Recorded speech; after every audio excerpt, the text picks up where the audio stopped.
Hi friends, my name is Chelsea. Welcome to Little Mountain Ranch and to my kitchen where we are going to get up to all kinds of fun. We are going to can like crazy people all day long, and by the end of today we are going to have so many jars for the pantry, and I love nothing more. So we are going to be canning cherries today. I don't even know how many pounds of cherries I have here. I have 3 good sized boxes of cherries.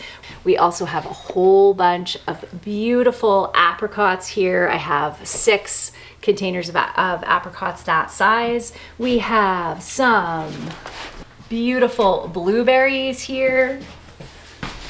This is so exciting. And some pineapples. I also have some strawberries, and I spent a ridiculous amount of money on this tiny little thing of blackberries. My mom went with me. We went down to Desert Hills, which is in Ashcroft here in British Columbia, to buy all of this stuff, and my mom came with me, and I think these were $7 a pound for blackberries. But I love blackberries so much, and I have not had blackberries for years, and so I spent a ridiculous amount of money on this little thing of blackberries here. I'm gonna make something yummy with that.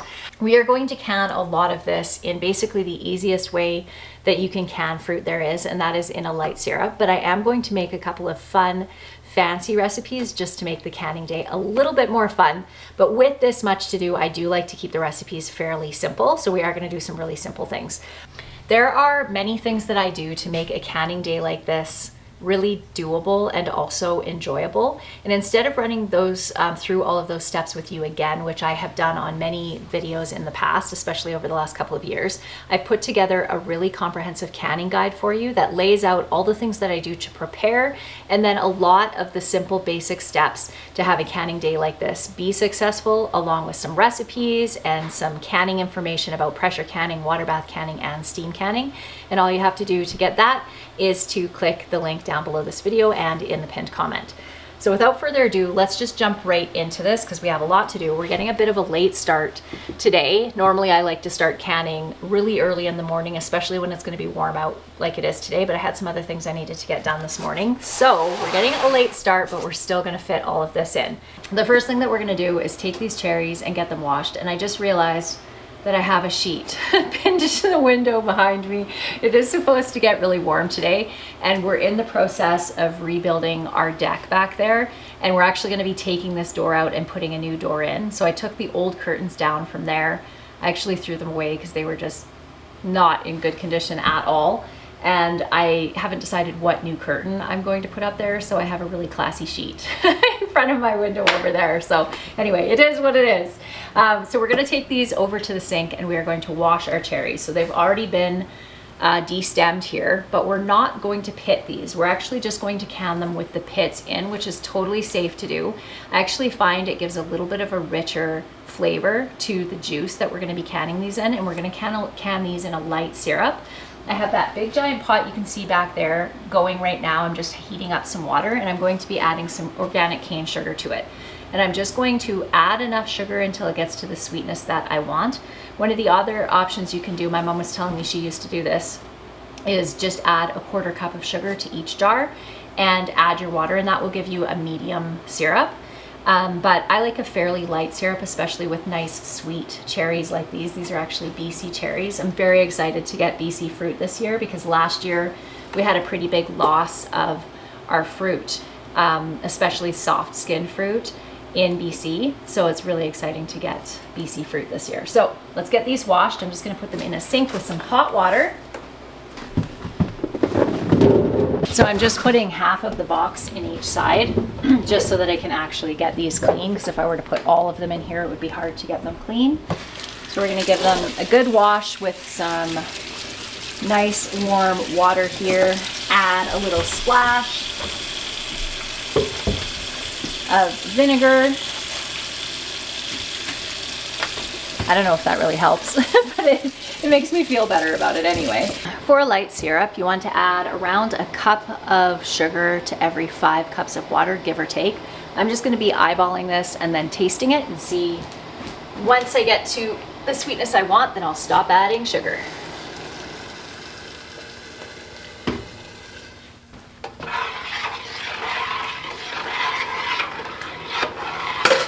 So that is sweet enough for my tastes. This is a Fruit Saver steam canner. I also have 2 pressure canners that are outside on an outdoor burner. We'll go out there in a minute and I'll show you what I'm doing with those. But I'm using those also as water bath canners. So we're going to be running a whole bunch of canners all at once. The biggest piece of advice I can give you if you're going to attempt to do this with multiple canners is just make sure that you have multiple timers. So either use your phone with multiple timers. I actually find that it works better for my brain to have a physical timer by each one of my canners. I don't know why, I just find that a lot easier.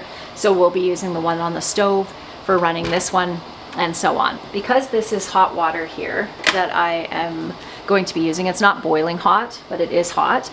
My jars are nice and hot from the dishwasher, and then they're going to be going out into my canners, which I actually got boiling earlier and then just turned the heat off just so that the water could be hot but not boiling. So everything is around the same temperature, which is what you want with canning. It'll help you not end up with cracked and broken jars. If you can get all of your prep work done for a big canning day like this, done the night before, it will save you from feeling so exhausted, because even just getting all of this prepared can sometimes take up to a couple of hours, which is a lot of time and a lot of effort. So you're already tired by the time you get started canning. Having it all done so that when you wake up in the morning, you can just get right into canning is such a good feeling, and it makes it so much more fun. So we're just putting our cherries straight into our jars. So the way that we always ate cherries like this when I was a kid is after dinner, my mom would bring a bowl out and put it in the middle of the table for the pits, and then everybody would get a bowl of cherries and we would have that for dessert, and we absolutely loved it. It was one of our favorite summertime desserts growing up, and my kids love them too. Now, you can absolutely pit the cherries. It does make it easier to eat in the end, but oh my goodness, is it ever a lot of work, especially if you're doing a large amount of cherries like I'm doing today. Yeah, it's a lot of work. And for the way we like to eat them, which is kind of like eating them like you would a fresh cherry, it's not really worth the effort. So I'm just topping these off with a few extra cherries. You do want around ½ an inch or so of head space. So that's that space between your product and the top of your jar. For those of you that watch my videos all the time, you probably can say some of these lines along with me, can't you? That I always say. But for those of you that are new, I just always want to make sure that you catch all kind of the important little tidbits of information that can make doing this whole process so much easier. Okay, I think that is perfect. So what I like to use, where did I put that? To fill up my jars is a measuring cup. It's a lot faster than a ladle. I do like to use a funnel for this, mostly because the syrup that I'm using is sticky and I don't want all that stickiness to get all over the rim of my jar. I will be washing off the rim of the jar anyway, just to get all that extra sticky stuff off, but this just helps it not be quite as bad.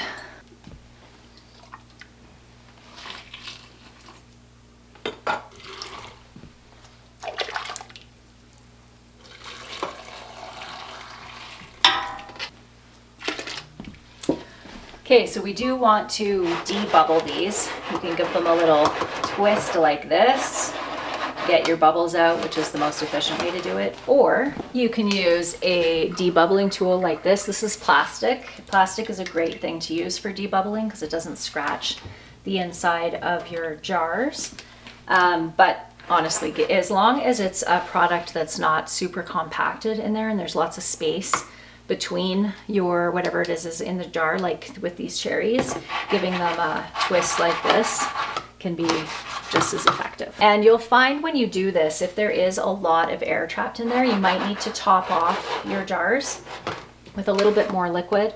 I don't really have that happening in this case, but I do need to wash my rims off. A little bit of vinegar on your cloth if your product is super sticky, which in this case it is not because it's a fairly light syrup that I'm doing, is a good idea. So we're just getting that sticky stuff off so that we get a good seal on our lids. And then we're going to put our lids and our rings on and get these right into the canner. So I'm going to get all of my canners, I guess just 3 of them because I'm not going to use this one for doing the cherries.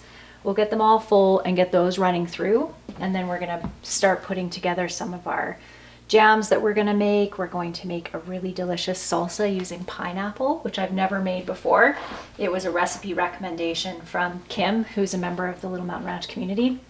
I was just asking them yesterday if they had any recipes that they thought were really good, and she said this one was fantastic, so we're going to give that a try. So we're just going to get our lids on, and we're going to put these on finger tight. Okay, our water bath canner has, our steam canner has about 1.5 inches of water. I just put the water to just below the little rack here, and we're going to put our jars in here.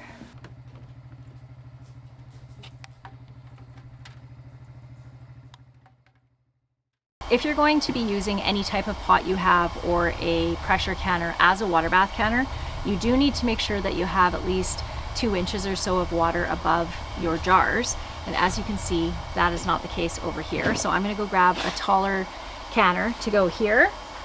So you see that this is just starting to bubble here. What we're looking for is a rolling boil. So once this hits that point, I'm gonna put a lid on it. Same with this one. And at that point, I'll be setting my times, which I'm gonna have to double check what they are.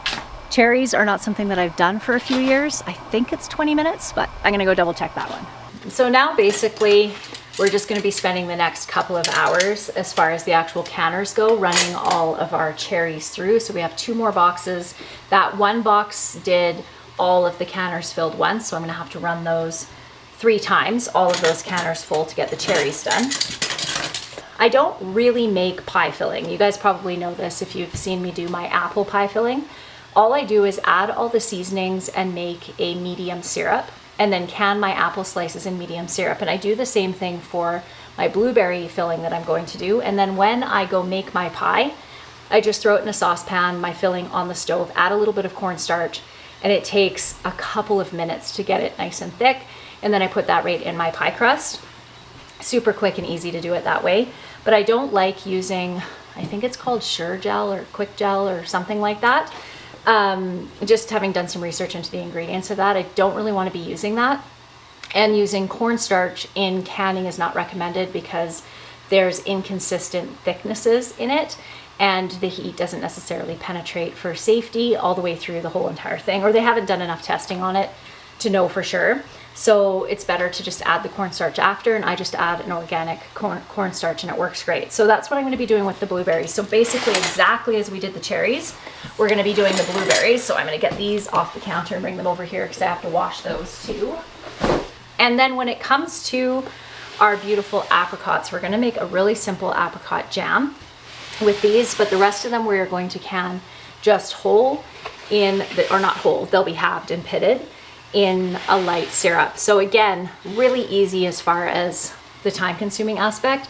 The most time consuming part of it is just managing the canners and getting everything cycled through. But we are going to make a fun recipe because adding a little bit of fun into big canning days, bulk kind of canning days like this, can make it a little bit more enjoyable. So we are going to make the spicy, I can't remember what it was called. What did I say it was called? So this one is a caramelized pineapple habanero salsa. So I'm not going to be adding really hot peppers to it because I am not a fan of super hot peppers. So we're going to go down to the high tunnel and see what I have for peppers down there. I think I have some banana peppers that we can use. So for this recipe, I will link the recipe, but just for the ingredients, we're going to need 2 pineapples, which we have here, 6 tablespoons of sugar, a half a cup of bottled lime juice, 1 habanero pepper, or in this case, whatever we find down in the high tunnel, 2 cups of chopped red onion, a half a cup of chopped fresh cilantro, which I actually have growing in the green stalk right out by our canners outside, and 1.5 teaspoons of salt. I'm going to use pint jars for this recipe, and we can use our Presto pressure canner over there as a water bath canner with pints. You guys have seen me do it with quarts before, and that's because I used it more as a steam canner. I wouldn't recommend doing that unless you have a lot of experience with canning, but you can water bath pints in this according to the manufacturer's instructions. So this makes about 4 pint jars. So I'm going to put 5 in because you never know with these recipes. Sometimes they do the exact amount. Normally I find it's usually a little under what it says that they'll do, but we'll put 5 in there just in case. And the reason that there's variables with that is the recipe calls for 2 pineapples, but you might have 2 small pineapples. I have some pretty good sized pineapples here, so that's why there's a difference in the amount you might end up with.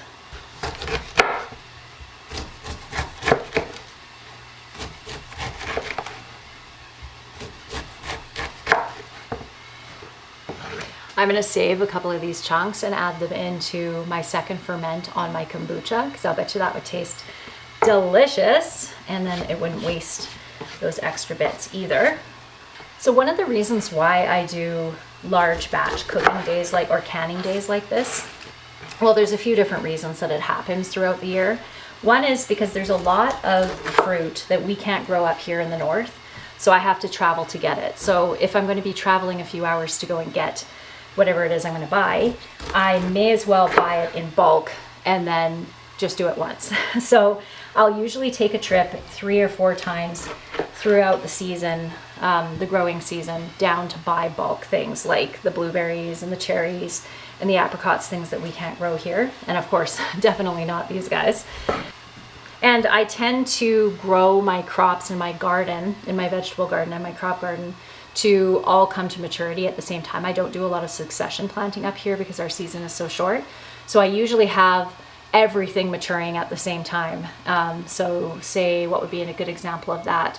Broccoli and cauliflower. Usually my broccoli and cauliflower will all come on at once, so I just end up preserving all of that at once. So it is a lot to do over a couple of day period, but then when it's done, which I kind of like. Okay, then we're gonna cut these into slices and roast them in the oven.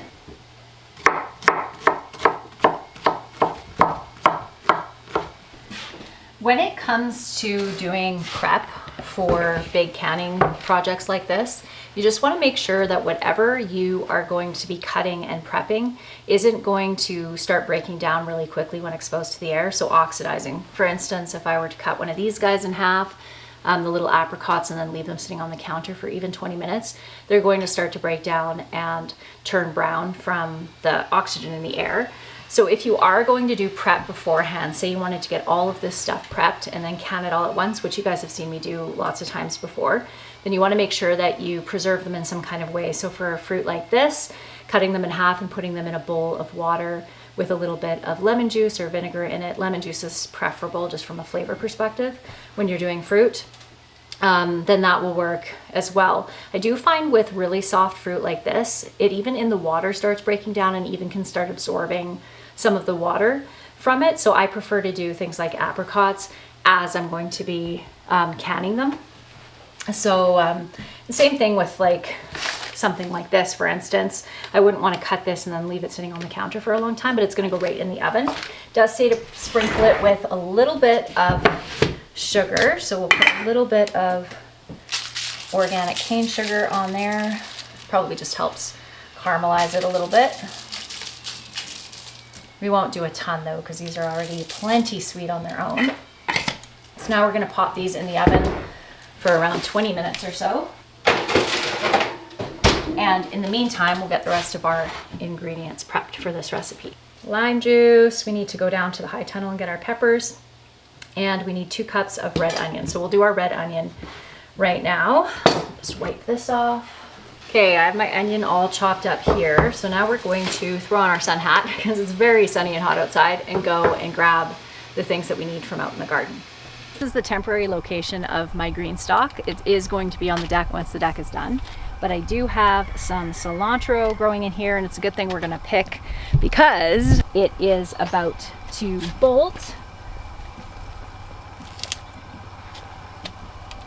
I'm one of those people that loves cilantro. I did some research on this a couple years ago because I had so many people reporting that they feel like cilantro tastes like soap, and 2 of my kids feel the same way. And it is actually a gene that some people have that causes it to taste like soap to them. But to me, it tastes lemony and delicious. So we'll take a whole bunch of it. I have ripe tomatoes in my high tunnel. I'm so excited about this. So this is going to be the first tomato of 2025 on today. What is today's date? It is the 4th of July. Happy 4th of July. It'll be, this will be late for all of you Americans, but happy 4th of July to you. This is our 4th of July tomato. Let's try it. Oh, there's just nothing like homegrown tomatoes. They're so good, and I have a few more over here. Okay, we have a couple of Sun Golds that are ready, and then we have a few of our micro dwarf tomatoes that are also ready. Look at that, so exciting. Oh, there's another one and another one. If you want to feel like a good gardener and you live in the north, grow dwarf tomatoes or micro dwarf tomatoes, even better, because they ripen way before some of your other tomato varieties will. And as awesome as tomatoes are, that's not what we're here for right now. We're here for some peppers. So we're gonna grab these, which ones are these ones? These are Hungarian hot wax peppers, so a little bit of heat to these guys. They are not fully mature yet, but they'll work for our purposes. I wanted to make an apricot jalapeno jam, but I am not seeing any ready jalapenos here. I do have a couple of these little cayennes that aren't ready yet, but they'll give us a little bit of heat. I don't want too much anyway. Oops. So remember I showed you these purple pepper flowers that I had never seen before? Well, I just noticed that we have a purple pepper here. So I've been trying to get a hold of Ash from Moonglow Gardens, which is where I got these seeds from, to find out what kind this is. I haven't heard back from her yet. So now that you guys have seen the actual pepper, does anyone know what this guy's called? I have 2 of these growing and they're just beautiful. Everything is just growing like gangbusters in the high tunnel right now, which is very exciting. It's been a bit of a slow start to the gardening season this year, but things are really starting to get going. Okay, can you guys see my beehives out there and the bajillion bees that are flying around there? So I'm happy to say that I am no longer being attacked every time I go out in the garden. I did a split on one of my hives about 7 or 8 days ago now, and the bees have now settled down and they're not attacking me every time I come outside, which is a huge relief, because Dan and I were talking about it, and we were talking about moving the hives if this was going to continue, because this is right outside, obviously, my high tunnel and right beside my garden. But as long as they keep minding their business like this and they're not angry at me, it seems to work just fine. One more thing I want to show you. So you remember how I wanted to grow poppies in my garden? I have them in a couple of places, but this whole entire spot right here that's all thick and green are about 80% or so poppies. There's some other wildflowers in there as well, and they are going to start blooming soon. Just gonna look just beautiful. You know, I'm kind of wondering if I'm gonna get a swarm. That looks like swarm to me. Come see. Oh no, I actually think my bees are swarming. Can you guys see that huge cloud of bees that's forming above my hive there? So what this means is I am actually gonna have to take a pause. This is just how farming goes. I'm gonna have to take a pause on everything that's happening right now in my kitchen and get ready to find out where this swarm is going and catch it. Oh, that sucks. I really hoped that doing that split that I did was going to stop them from swarming. Oh, where are they going? That was quite the exciting kind of detour from today's video. I'm going to share the whole entire capture of the swarm with you in the next video, so stick around for that. There's no way we're gonna have time to fit that in today, but I'm happy to say we do have it. So that's all I'll say. I'll show you all the excitement though next time. So now we're gonna move right into putting together our blackberry strawberry jam. I decided to make a blackberry strawberry jam, and our pineapple and, or what was it, caramelized pineapple and pepper salsa that we're gonna make. So I already have almost 64 jars. I have a whole bunch of the other jars sitting outside on the table outside from the canner there of just the plain cherries. And I canned the other pineapple as well. I didn't have an opportunity to share this part with you because my battery on my camera actually died from all the filming of the excitement outside, so I had to wait to charge that, but I needed to keep going with the day. So I canned the pineapple and I'm really happy with the way that turned out. I need 6 cups of our pineapple here. And this is the pineapple that I roasted in the oven. And I got a little extra roasting time because it was in the oven when I was outside doing everything with the bees. Fortunately though, it didn't burn. And we have just a little tiny under 6 cups of pineapple with 2 whole pineapples. So we're supposed to put that in our pot with 2 cups of chopped red onion, a half a cup of bottled lime juice,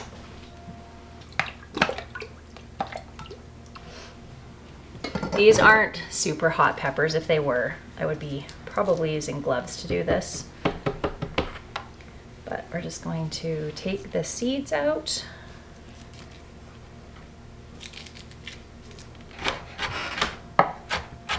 Okay, so now we're gonna add this into here as well. Okay, so it does actually call for the 6 tablespoons of sugar that I was supposed to sprinkle over the pineapple. So I'm gonna add a little bit of extra sugar to this. Just around, I don't know, a little less than a 1/4 cup. And we're gonna bring this over to the stove and get this cooking. So I'm just gonna chop up our cilantro here.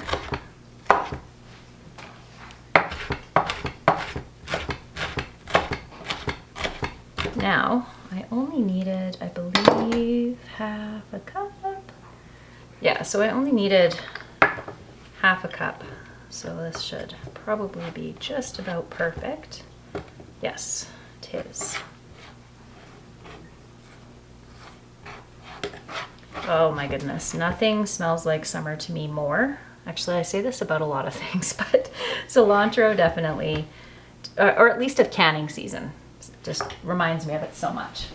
All right, well that's starting to heat up over there. I'm going to put together a really simple jam. So I'm gonna throw my blackberries right in here, and then I'm going to add probably a little more than an equal amount of strawberries to this, and I'm just cutting them in half because they're such good sized strawberries. I think what I might end up doing with the rest of these strawberries is just making some more plain strawberry jam, because my kids have loved the strawberry jam that I made this year.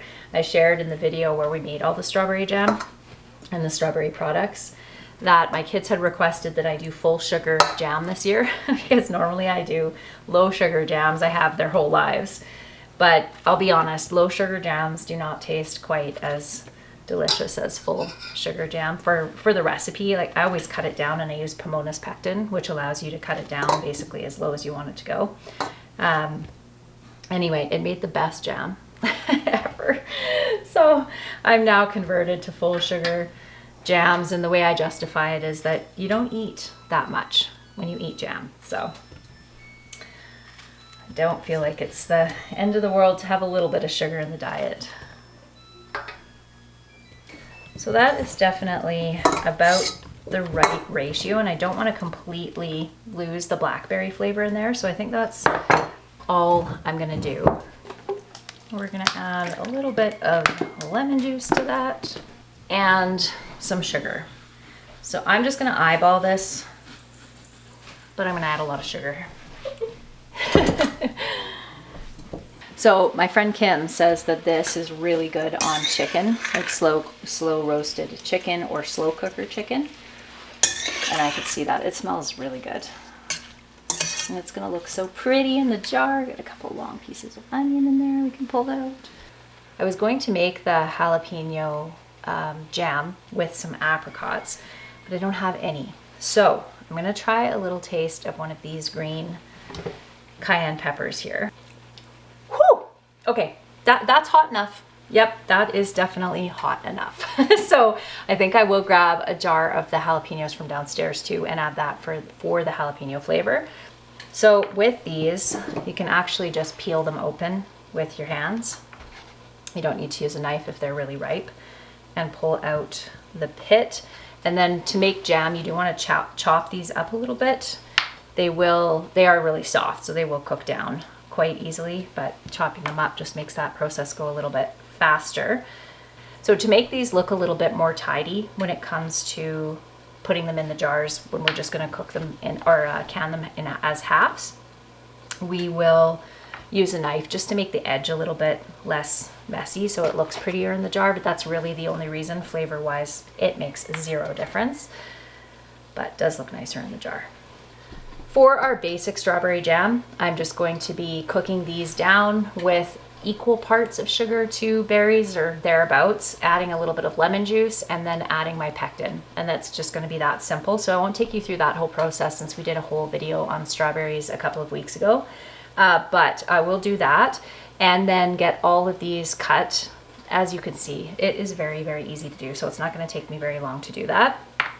And then, oh, the blueberries. We also have to do the blueberries. So like I said, the blueberries are going to be just exactly the same way that we're doing the apricots and that we did the cherries. So for our salsa, I'm going to mix in our cilantro here and also add a little bit of salt, just a teaspoon-ish of salt. I'm just going to stir that in. And then we're going to take half of this and put it through our food processor, just so that we have a little bit of smoothness happening. If you want a little bit of extra chunk to it, you don't have to put as much in the food processor as I'm putting. I've just left a little bit of the larger bits in there to add those into the salsa. This smells so good. Oh my goodness. But you can do it whatever way you want.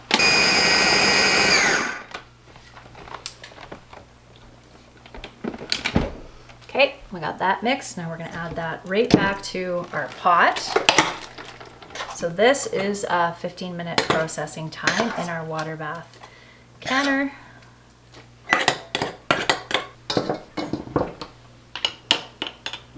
Okay, we're gonna wash our rinse and pop these into our canner. I'm going to use the steam canner for cooking these. I am going to be pausing right now and I'm going to jump over and do a Little Mountain Ranch membership call. As part of our membership, we meet every week. We actually meet twice a week for calls. We have general Q&A sessions where today we're going to be talking about canning, of course. So I'm going to go do that. I will be back with you as soon as I have all of this stuff prepped and ready to go in the jars, and I'll show you the stuff that I get through while I'm on that call. So I'll be back with you shortly. And just to let you know, we will be opening up the doors to the membership community at the end of August, I think is when we're thinking about doing it. So if you would like to join, you can get on the wait list and I'll put a link for that down below. So I'll be back with you here shortly. I got all of my blueberries jarred up and out into the canner. I have my steam canner going over here, which reminds me I need to set the timer. And I am now going to get some of these apricots. And remember how I said I was going to cut them so that they looked prettier in the jar? I'm not going to do that. I'm actually just going to pop these out, make sure that the stem is off, and just pop them right into the jars and cover them up with the brine. It is almost 6 o'clock right now, and I really wanted to have this all done by around 8 or so. So we're just going to be efficient here and not worry about it. Nice thing about apricots is you don't have to peel them. You can peel them if you want, but their skins are so soft and thin that it's not really necessary. I just had such a fun call with my membership community. I was telling them all about the bee swarm and all of that. It was fun. And then of course lots of canning, chatting, whatever other questions that they had. Let me show you these jams because they look just gorgeous. This is the blackberry and strawberry, and it tastes so good if you eat it with a spoon. Okay, so these really super ripe apricots, I'm not actually needing to add any pectin to that because it's so thick.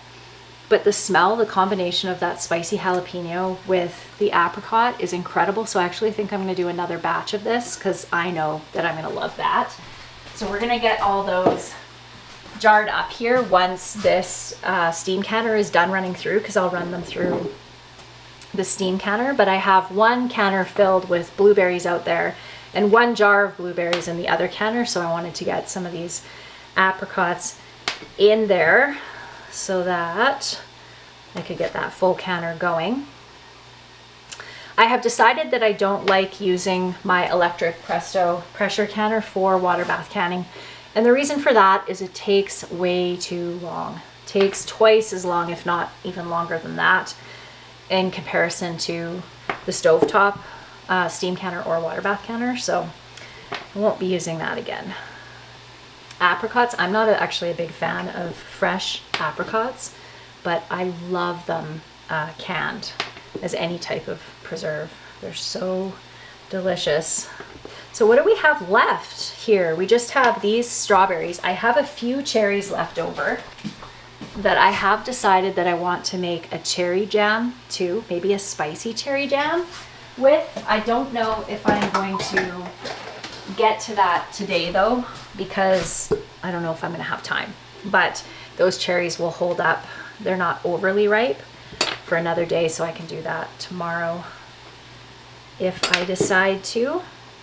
They might just get eaten, to be perfectly honest. One of the questions that came up in the community was about different ratios if you're going to start experimenting with your own recipes, and what Sarah was specifically asking about was with pickles, because she's wanting to do pickles. So we got to talking about the safest way to make adjustments with those kinds of recipes, pickle type recipes. And what I said to her was that as long as you're going to keep the ratio of vegetable to the brine or to the vinegar, that doesn't look good, the same as it would be. So she used an example of, could I take a pickle or a cucumber out if she was making cucumber pickles and replace it with, say, a hot pepper or something like that. And I said that was perfectly fine as long as the ratios are the same. And the way that you can kind of determine that is if the recipe calls for a quart of cucumbers and you're going to put all your cucumbers in there, and then it says to top it off with the brine, the number of, I was trying to figure out a way to articulate this, but the number of pickles that you're going to have in your jar, or vegetables you're going to have in the jar, you want that to stay the same. Pickling is one of those ones that is fairly forgiving when it comes to making adjustments in the recipe, because you're using vinegar, which really does kill off everything in your jar. And pickling things is generally fairly safe as long as you use some common sense about that. She joked about how, you know, like, don't add butter to it. It's like, exactly, just use common sense. And then you can experiment with recipes. I always recommend that when people are first learning how to can at the very beginning, to stick to tested, safe recipes that you can find online, looking specifically for tested recipes, or using the Ball Book of Complete Home Preserving, I think is the most recent one. And then once you kind of learn the basics of safe canning, then you're able to take that information and apply it to your own recipes and still be able to create safe recipes. They won't be tested, of course, but safe recipes in your own kitchen. I have to say, with all the excitement of today, I actually feel like this canning day has been pretty chill, all things considered, as far as the actual canning itself. Catching however many 20,000 bees was pretty exciting and dramatic, but the canning itself's been pretty chill. Let's jar up our jams over here while we're at jarring things up, and then I can use one of those pots to get these strawberries in and get those cooking down. So I have decided that I'm not going to add pectin to this one either. I am actually going to use this as a sauce for on top of ice cream this summer, because that would be delicious. So I'm actually keeping all the chunks. Normally I like things a little bit smoother with just a little bit of chunkiness in it, but because this is going to be a sauce for on top of ice cream, I could also use it on top of some yogurt. I'm gonna leave some of those bigger chunks of strawberries in there. The blackberries have pretty much entirely broken down, but there's still some strawberries in there that are nice big pieces. Oh, this smells incredible. Oh my goodness.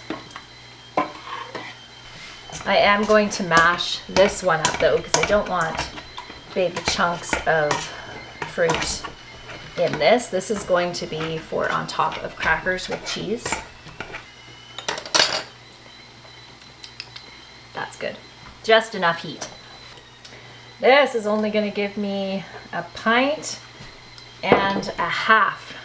So much larger batch on this next round. Oh my goodness, that is so good. That would be really good on a bagel with cream cheese too. So this little bit here that I have will just go into the fridge. So a little vinegar on our cloth because this is quite sticky. I don't keep a lot of canning rings on hand because I just don't like the clutter and having to store them. So what I'll often do on big canning days like this is as things seal, I'll remove the rings because the rings aren't necessary to hold the lid down once it's sealed, and then I'll just reuse those ones. And strawberries in, sugar in, lemon juice in,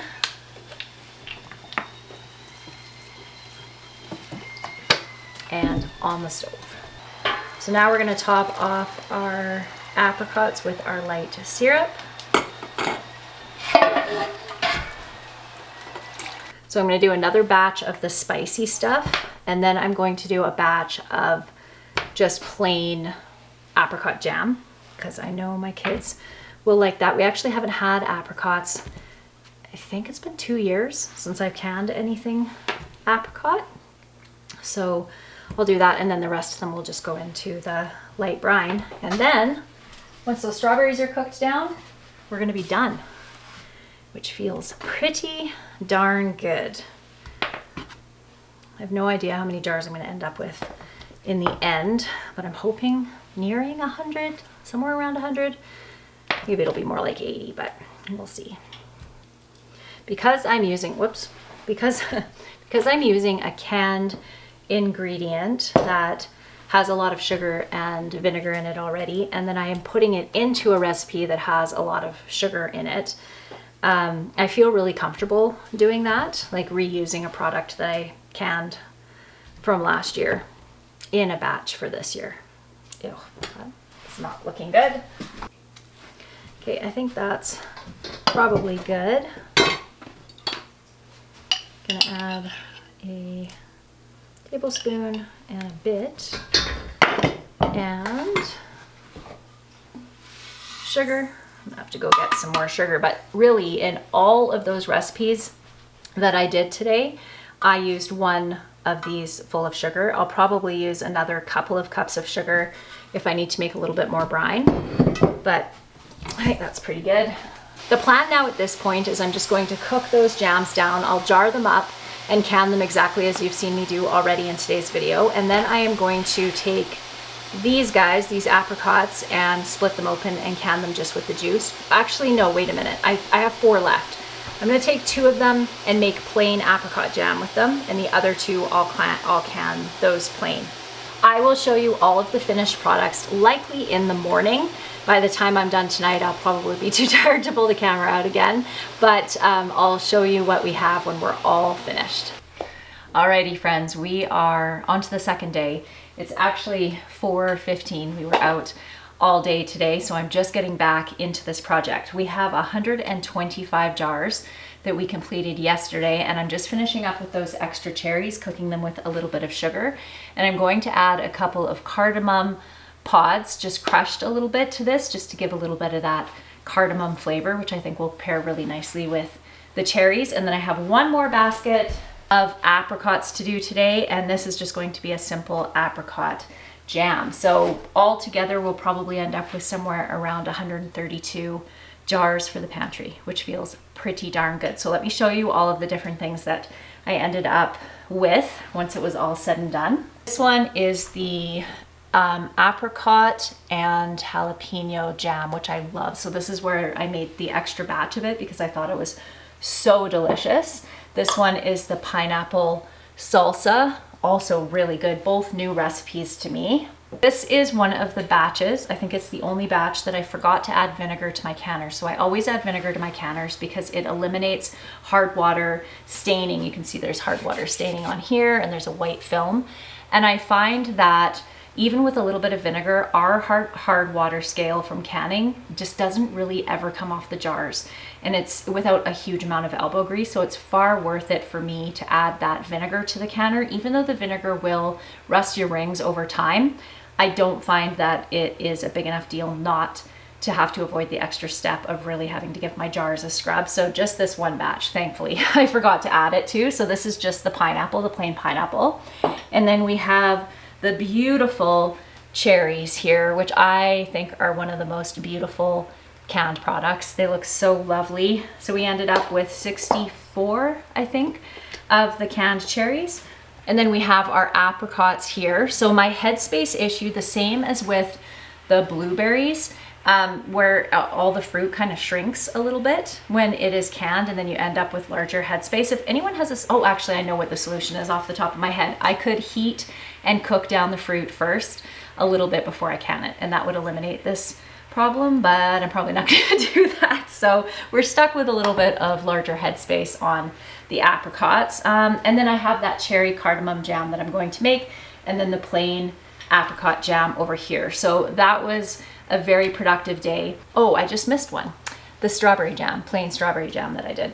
It's actually more of a strawberry syrup because I didn't add the pectin to it, but delicious nonetheless. So as far as extra help that I got for doing this project, the de-stemming all the cherries, pulling all those stems off, I got some help with that, and then setting everything up to begin with, bringing the jars from our storage. We keep our jars all in our storage shed outside, so bringing those jars up and loading them in the dishwasher, and then getting the canners set up outside. Dan helped me with that, with the propane tanks and all of that. So I did get some help as well, which definitely helps to make a project like this more doable. So you can keep your eye out for the video of the swarm catch. That'll be coming out. This video is going to come out on Monday, so that one will come out on Wednesday. I hope that you enjoyed hanging out with me today. I certainly enjoyed hanging out with you, and I look forward to seeing you next time. Bye, everyone.